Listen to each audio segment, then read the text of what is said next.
In the beginning was matter. And matter begot the amoeba. And the amoeba begot the worm. The worm begot the fish. The fish begot the amphibian. The amphibian begot the lizard. The lizard begot the lower mammal. The lower mammal begot the lemur. The lemur begot the man. So goes in a nutshell the theory of atheistic evolution. It is the idea that there is no supernatural creator. That this material cosmos, this world, is all there is, all there was, and all there ever will be. There, on the other hand, is another idea. You may be familiar with it. It goes something like this. In the beginning, God created the heavens and the earth was without form and void, and darkness was on the face of the deep, and the Spirit of God hovered across the face of the waters. And God said, "Let there be light," and there was light. And God divided the light from the darkness, and the light He called day, and the darkness He called night, and evening and a morning, day one, and subsequently those other 5 days of creation. The idea of creation. That there was at one time and is today a supernatural creator who brought this universe into existence by speaking it out of nothing, creating it ex nihilo, out of nothing into existence, putting this material universe into play by His will. There are modifications of those two ideas, but when you boil it down, those are the only two options. Either this material universe is all there is, or there is a supernatural creator responsible for what you see and ultimately what you are.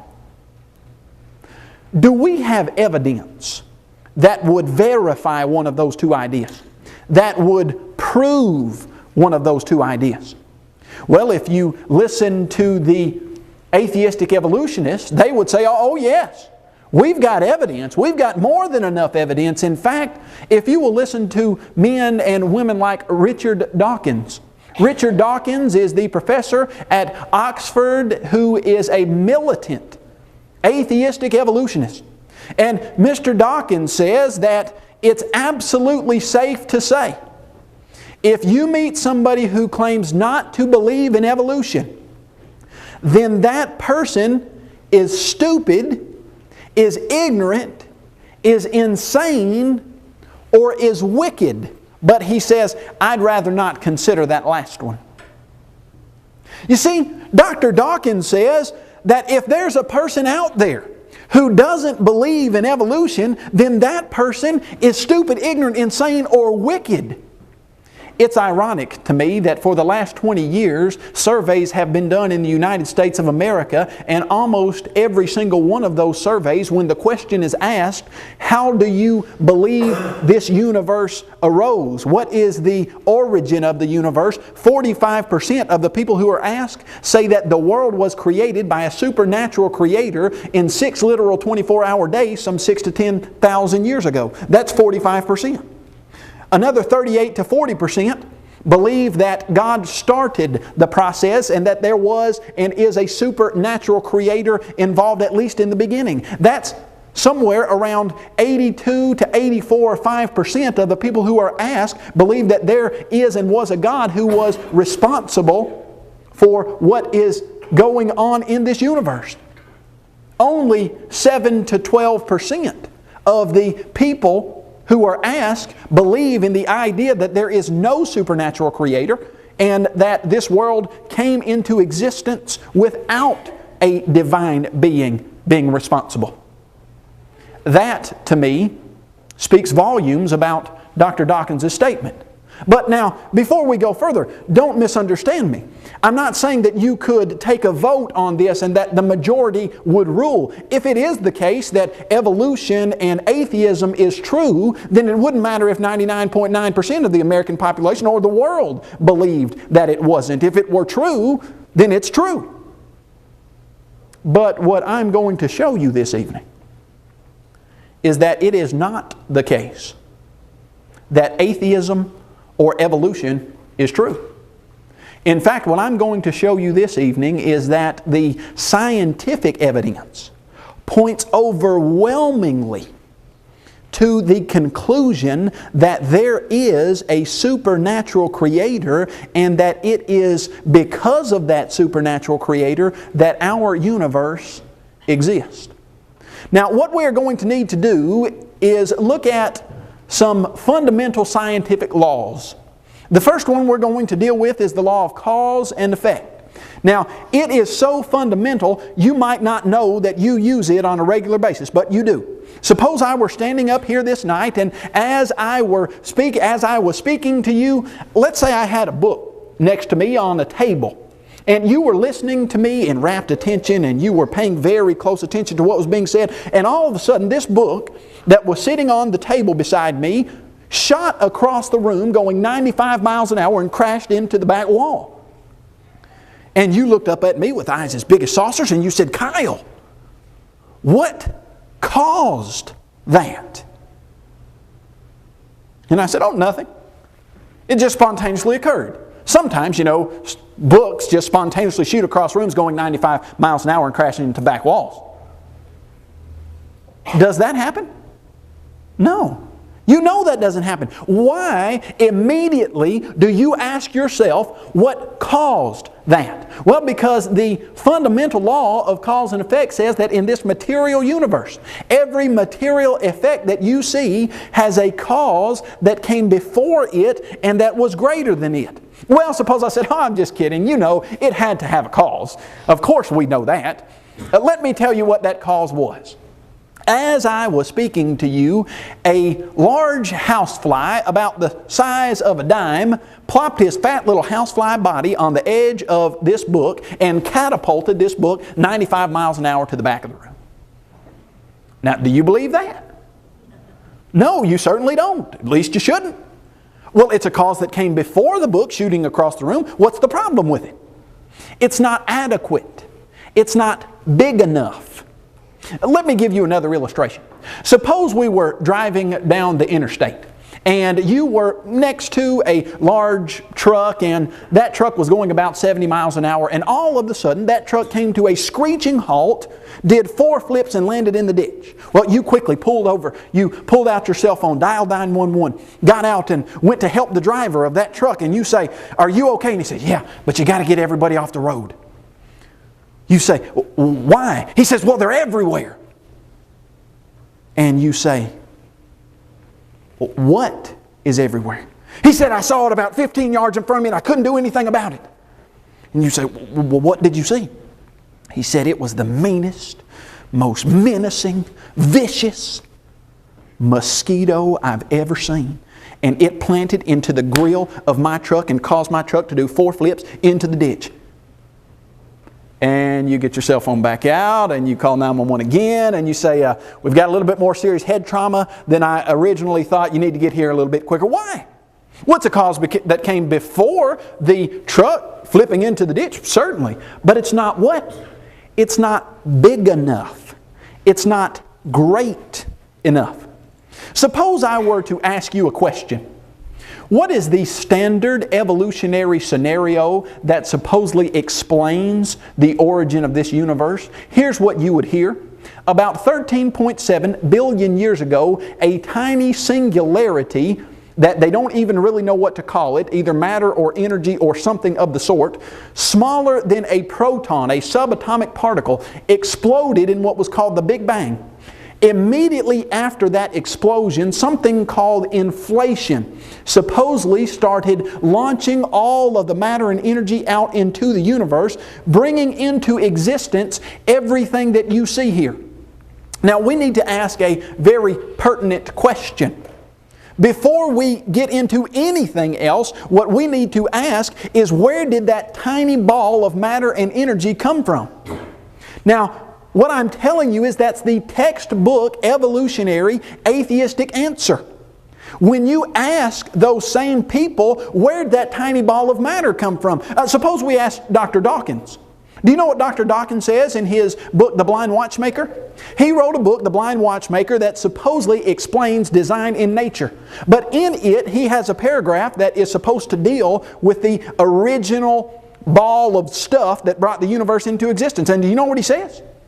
He says, well, I'm a biologist. And biologists don't really deal with the original ball of stuff. So I'm just going to let the physicist answer that question for me.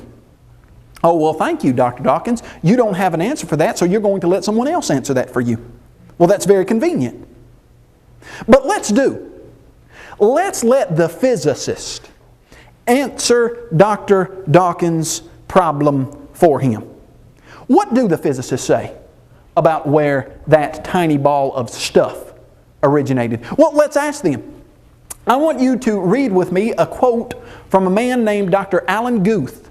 Dr. Guth is one of the key players in the Big Bang inflationary model. He is one of the men who came up with this idea that is now accepted in most places.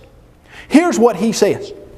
The inflationary model of the universe provides a possible mechanism by which the observed universe could have evolved from an infinitesimal region. It is then tempting to go one step further and speculate that the entire universe evolved from literally nothing. Well, you've got to get that original ball of stuff from somewhere. Dr. Guth, where did it come from? Well, it was infinitesimally small. In fact, so small that you almost want to say it came from literally nothing. Now, let's frame that in a real-life perspective. Suppose that you are there and I come up to you and I hit you in the face as hard as I can with literally nothing. We got a problem? No, we don't have a problem. It doesn't hurt, because if you look up Noah Webster's dictionary and you look up the word nothing, it says something that does not exist. Suppose I hit you with something that does not exist. We've got no problem. Aristotle said nothing is the thing that rocks dream about. Well, what do rocks dream about? Nothing. Something that doesn't exist. I just hit you with literally nothing. Well, let's ask Dr. Guth. Dr. Guth, what do you mean by literally nothing? That's what the Omni magazine reporter asked Dr. Guth. He said, well, so how big was this pre-inflation universe?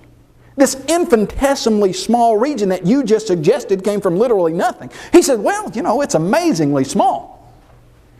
Well, thank you, Dr. Guth. I should think so if it came from literally nothing. But watch what he says. Well, only about 10 to the minus 24 centimeters across, smaller than a proton, and also amazing, it would have only weighed about 25 pounds.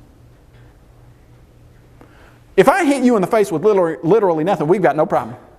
If I come up and hit you in the face with something I call nothing, but it weighs 25 pounds, do we have a problem now? You bet we do. Abraham Lincoln once said, if you call a dog's tail a leg, how many legs does a dog have?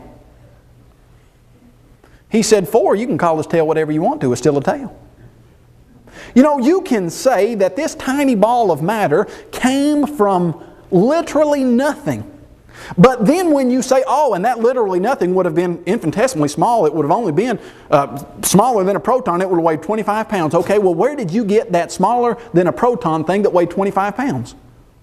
Well, how far back are you going to go? We know for a fact that material things cannot come from nothing. This is a common sense truism. Now listen to me, you understand it well. If there ever was a time where there was literally nothing, what would you have right now? Literally nothing. But you can look around and see that we've got something that's a whole lot more than nothing. Well, so let's go back to the law of cause and effect. In this material universe, every material effect has a cause that came before it and that was greater than it. The evolutionists, we're not even granting them that first ball of matter, but suppose that they did have it. Just suppose, although they can't get it, suppose they did. Do you know what that tiny ball of matter would have to explain? That tiny ball of matter would have to explain the origin of our entire universe. Have you ever stopped to think how big our universe really is? You know, used to they tried to count the stars with their unaided eye.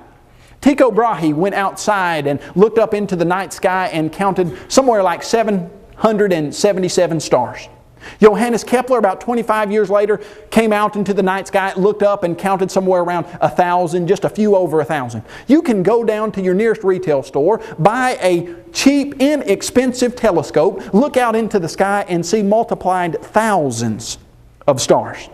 If you have access to one that's stronger, you can see hundreds of thousands. If you have access to something like the Hubble telescope, you can see millions of stars, and you can look beyond those stars and see millions of galaxies, and you can look so far that you can estimate that there are 100 billion galaxies in the universe. Now you say, well, 100 billion galaxies. Come on, Kyle, help me out, help me understand that a little. Okay, if you wanted to count to 10,000 every single day, to get to 100 billion, it would take you over 27,000 years, counting 10,000 of them a day. 365 days a year. That's a pretty large number.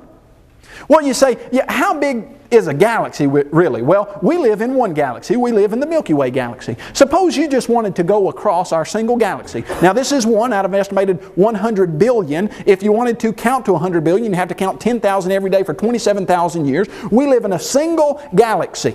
The Milky Way galaxy. Every galaxy has at least 100 million stars in it.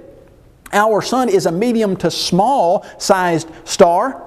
How big is our galaxy? Suppose you had a ship that would actually travel light speed, that would go the speed of light, which is about 186,320 miles a second or so, somewhere around there. That's about 7 times around the equator of our Earth in a single second.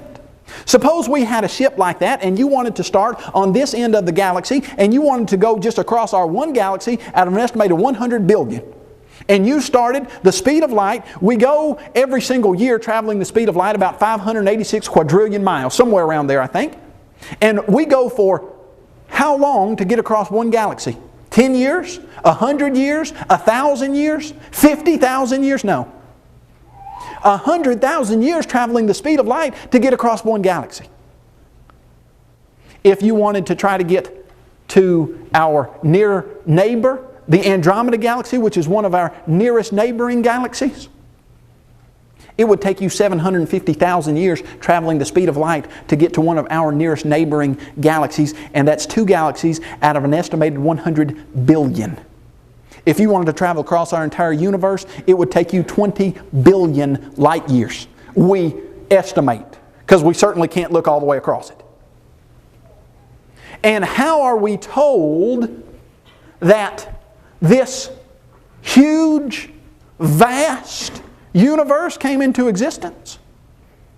A tiny ball of matter smaller than a proton, 10 to the negative 24 centimeters across, that weigh 25 pounds of matter. When you ask anybody who suggests that idea, have you ever seen any matter or energy that could do that? No, we've never seen it. You ever seen an explosion that could? No, I've never seen anything like that. Well, what is the scientific evidence that urges you, that pushes you, that constrains you to believe in a Big Bang? Well, let's ask them. Let's ask the cosmologists, the people who suggest this Big Bang and inflationary model. Let's see what they say. I want you to look at the cover of this particular New Scientist magazine. Dr. Peter Coles wrote the cover story for this particular issue. Let me introduce you a little bit better to Dr. Peter Coles. Dr. Peter Coles is the professor of astrophysics at Nottingham University in the United Kingdom. Dr. Peter Coles has written several books, including From Cosmos to Chaos and the science textbook Cosmology. Now, when you ask who writes the books on this stuff, Dr. Peter Coles is it. He writes the book. Well, continue with me. Dr. Peter Coles written over 100 technical articles on the Big Bang in periodicals such as Nature and Astronomy and Geophysics.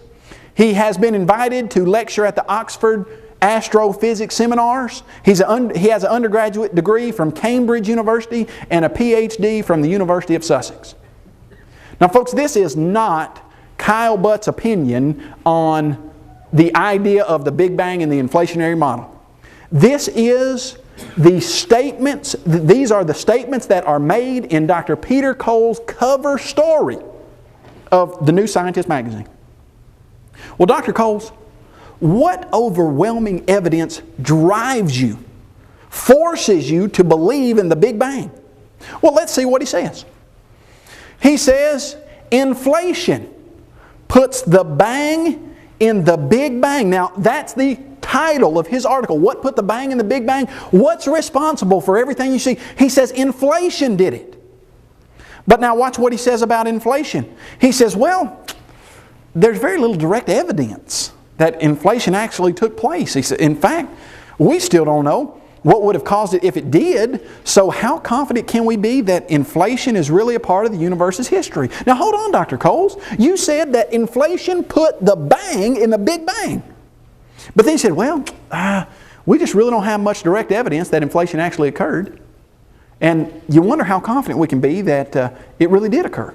But then he goes on to say, Alan Guth cannot prove that this inflation actually happened, nor can he suggest a compelling physical reason why it should have. Within just a few years, inflation had become an indispensable part of cosmological theory. The only problem was there wasn't a shred of evidence that inflation actually happened. I thought you were supposed to write for us an article where you explain what put the bang in the Big Bang. You explained to us how this happened, and you did. You said inflation did. But then you said there's little direct evidence. In fact, Alan Guth can't prove it. And then you said quickly it became an indispensable part of a cosmological theory, but there wasn't a shred of evidence that proved that inflation ever occurred. Are you starting to see what's happening here? Richard Dawkins says, go to the physicists. They'll tell you. The physicists say, well, inflation put the bang in the Big Bang. It's got to be inflation. Well, can you prove to us inflation occurred? Well, no, there's really little direct evidence. In fact, there's not a shred of it. Continue with me. We don't know for sure if inflation happened. And we are certainly a long way from being able to identify the inflation. In a way, we are still as confused as ever about how the universe began, but perhaps now we are confused on a higher level and for better reasons. You know what I think a more appropriate title would have been for that article? Confusion taken to a higher level. Because he admits we don't have a clue how the Big Bang could have if it did take place, and what we say put the bang in it, we don't have. Now listen to me. This is not Kyle Butt. This is Dr. Peter Coles with a PhD in this. We don't have a shred of evidence. Not only do they not have a shred of evidence that would suggest that a person should believe in the Big Bang or in atheistic evolution, there's overwhelming, compelling evidence against such. You see, because everybody recognizes that sooner or later you have to get back to a first cause. But you know what they know? They know that it cannot be a material cause. Because they have studied matter and energy so much, they know that it had to have a cause. It couldn't have come from nothing, but whatever caused it can't be matter. What did cause it? What could be a cause that came before this material universe that was bigger than this material universe? I think you well know. In the beginning, God. How do you describe God? The Bible suggests to us that God is all-powerful, almighty. That would take care of the criterion that He is big enough. The Bible also describes for us a God that is from everlasting to everlasting to take care of the criterion that He is before this material universe, the only logical, reasonable explanation to this universe is that the first cause is God. Well, someone will say, yeah, but the law of cause and effect says that for every material effect you have to have a cause that came before it. What cause came before God? Listen to what the law of cause and effect says. For every material effect. It's a scientific law that has been framed studying matter and energy. God is outside of that. You can't do an experiment on God. And every philosopher understands that an infinite regress is not an adequate answer. There has to be a first cause, and it cannot be material. What is it? God. Now, we need to look at something else. We need to look at the second scientific law that we're going to deal with, and that's the law of biogenesis. Now, the law of biogenesis is very easy to understand. In fact, we start to understand it when we are 3 and 4 years old. It simply says this: life in this material universe comes from life that lived before it and that was of its own kind. Now, that's not surprising to us, but to people in the past it was. In fact, people in the past used to believe in an idea known as spontaneous generation. Spontaneous generation was the idea that life pops out of non-living chemicals. In fact, they said, yeah, you want some scientific evidence that spontaneous generation occurs? Put a T-bone steak on your kitchen counter in the middle of the summer and come back in 2 weeks. What happens? Well, you know what spontaneously generates out of that. Maggots. They just pop out of the chemical process of the air hitting the steak. They said, oh, you want some more proof? We've got it. Take some old sweaty rags and wrap them around some wheat, stick them in the corner of your barn, and come back in a month. You know what that'll produce? Mice. They just spontaneously generate from the chemical properties of the rags and the wheat. If you want some more proof, take a piece of wood, throw it in a ditch that has some water in it sitting there, come back in a month or two, pop the bark off, guess what you'll see? Grubs, you'll see all kinds of beetles and worms and bugs, you name it. They just spontaneously generate.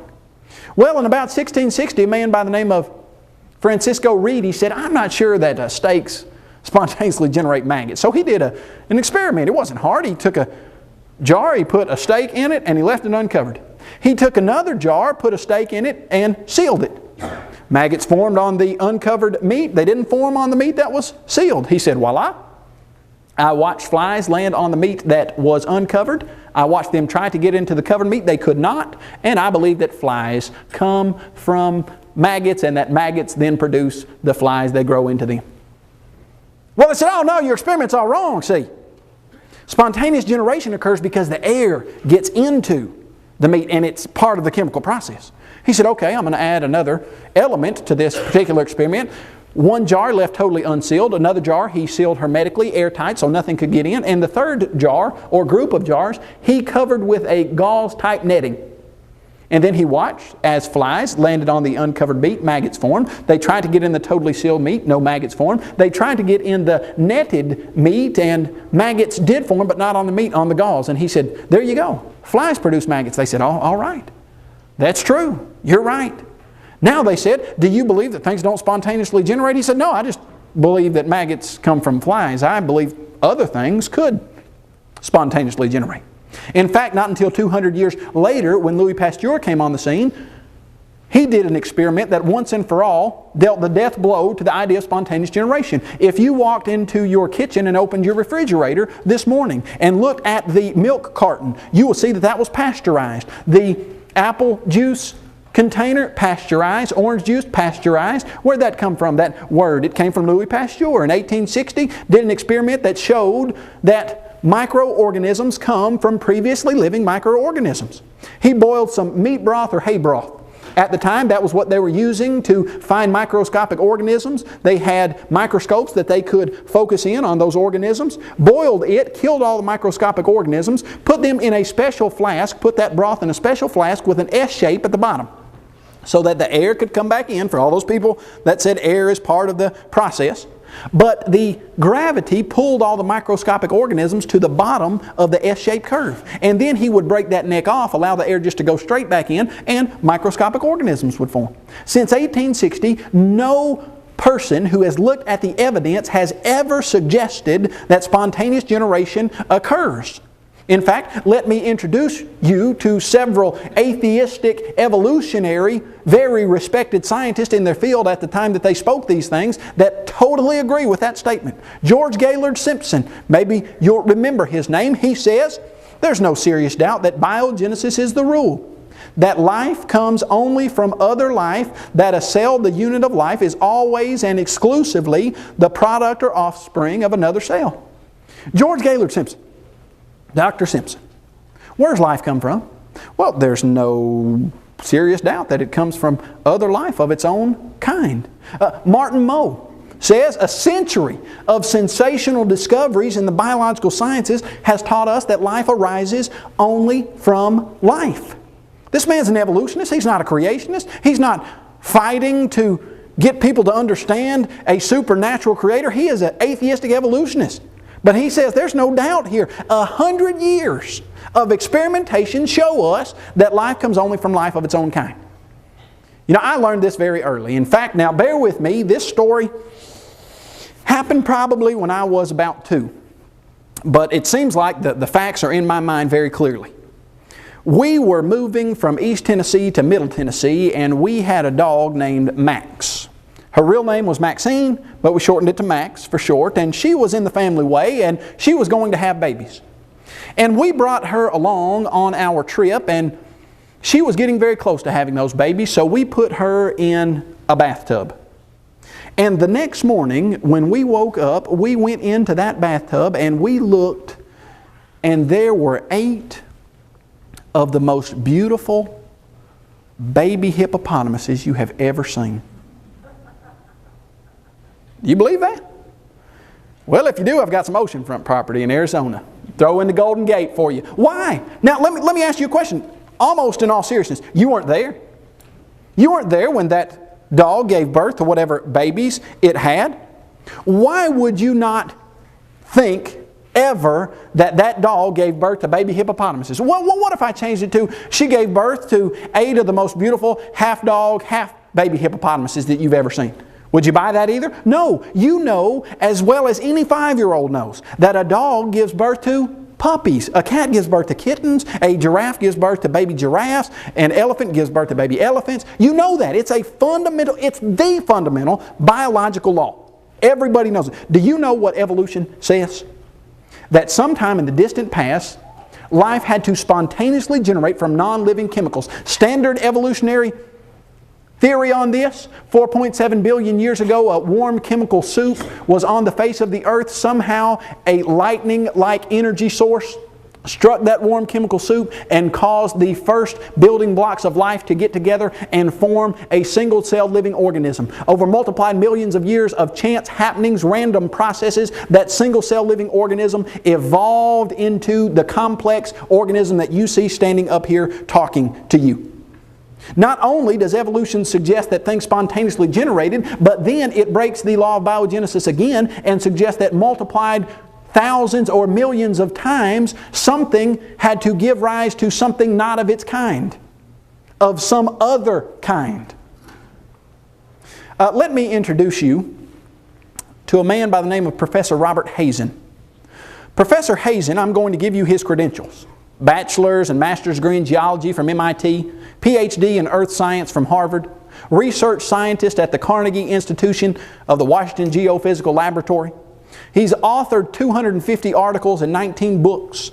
Received a fellowship in the American Association for the Advancement of Science, one of the highest honors that a scientist can achieve in the United States of America.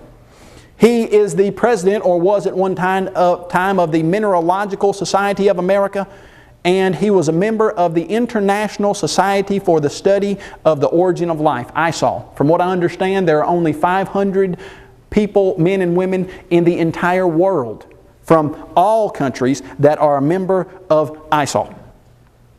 This man is as credentialed as you can get in the scientific field.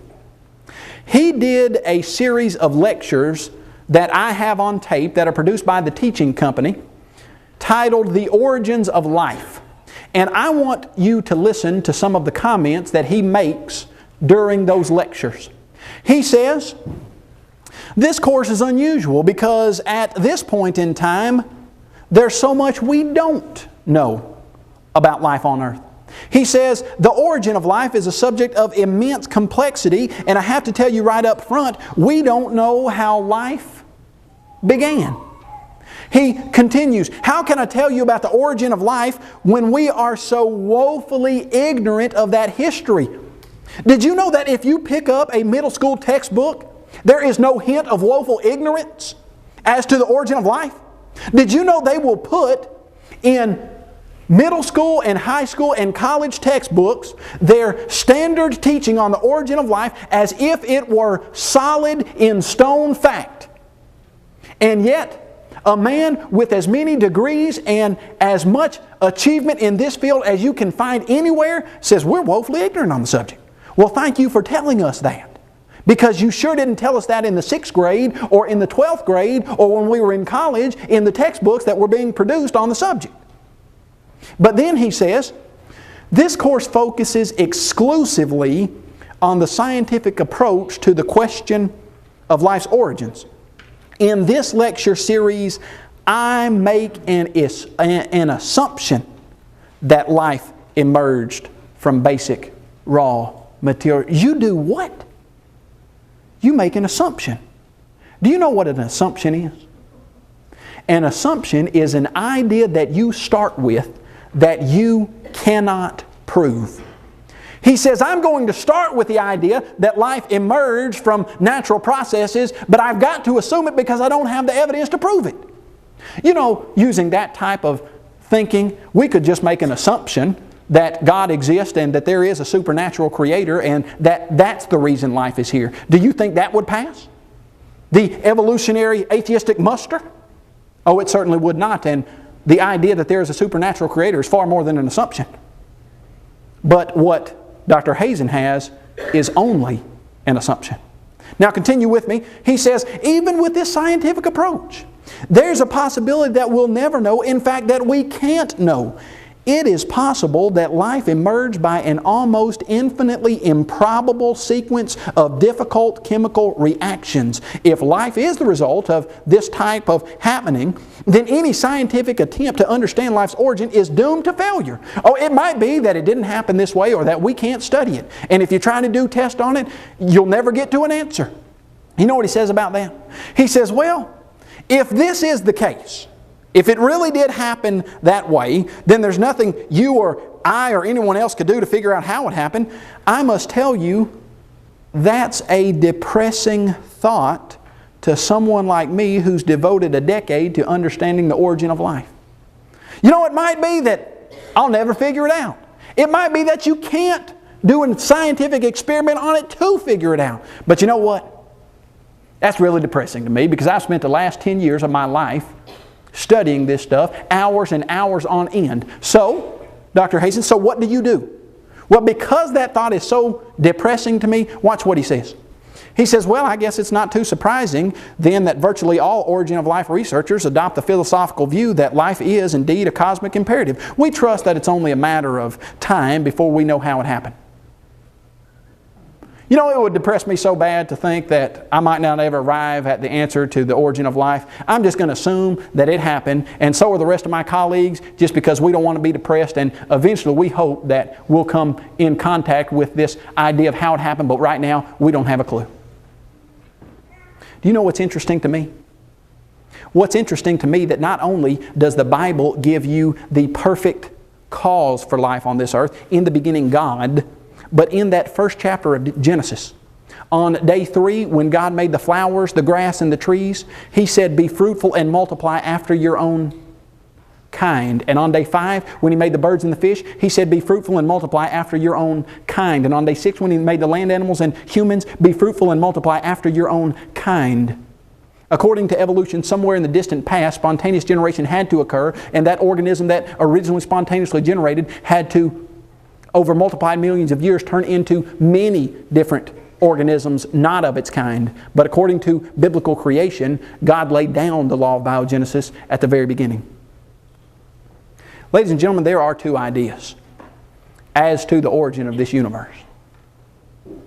In the beginning was matter, which we know is scientifically untenable. The only logical, reasonable, honest answer to the origin of this universe and the origin of life in this universe is the simple statement made over 3,500 years ago. In the beginning, God.